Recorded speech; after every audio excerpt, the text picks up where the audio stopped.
8th, 1963, at 11:15 a.m., 3 black Tougaloo students sat down at a whites-only lunch counter.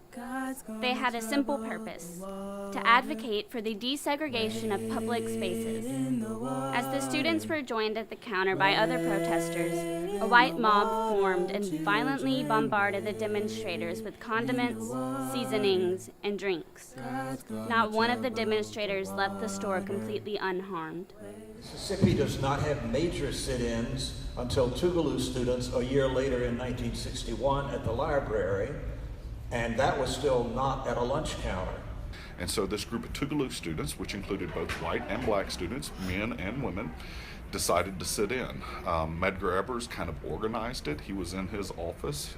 He didn't come because he didn't want to be arrested. He wanted to be able to help these students.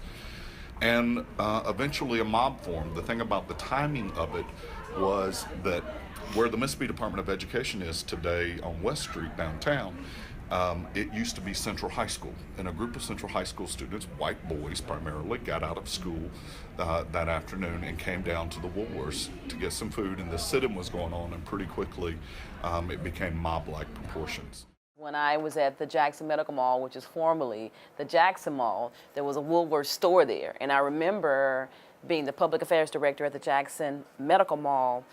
We were taking all of the popcorn poppers and all of the different types of furniture out of the Woolworth store as we were renovating the building.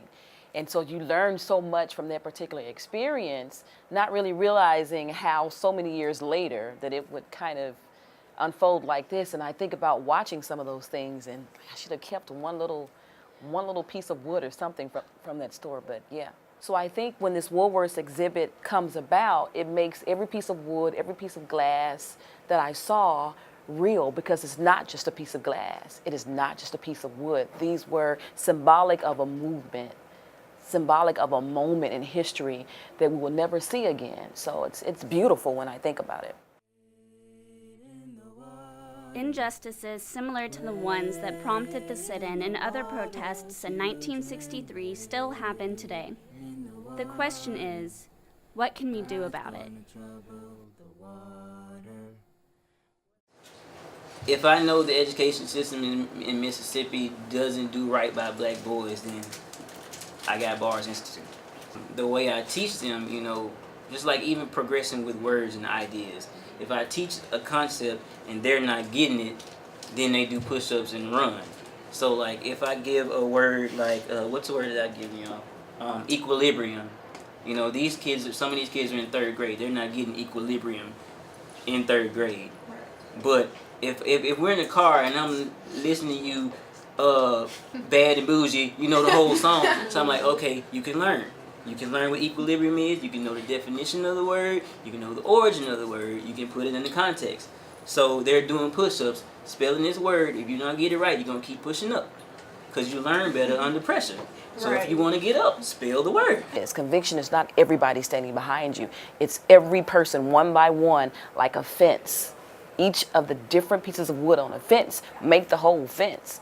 So you're not going to stand one piece of wood, but that one wood that you're going to have for each part of that fence is going to be equally strong, or the whole fence begins to sway anyway, right? So I am a piece of wood on a fence, and I am strong, and I'm invincible, whether people stand with me or not, right? And I think that's the way that we all should think, because eventually another piece of wood is going to go there just as strong, and then another piece of wood, and then we are a fence. I get asked all the time, well, what's wrong with students at Jackson State? Why aren't they like the way they were back then? Well, you know what?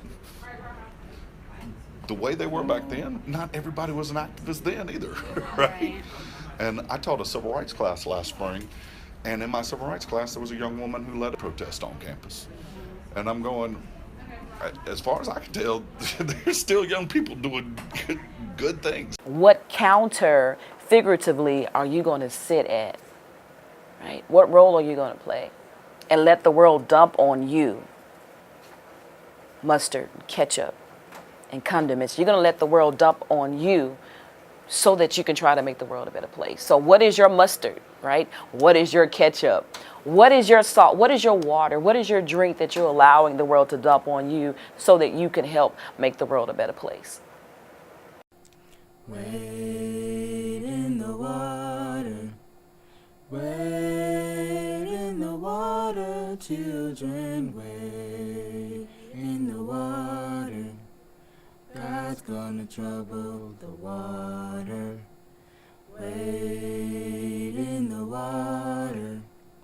Wade in the water, children, wade in the water. God's gonna trouble the water. This YMP is awesome. I need a shirt, I need a wristband, I need a hat. I can put it just on one side of my hair, but I need a hat, all of that.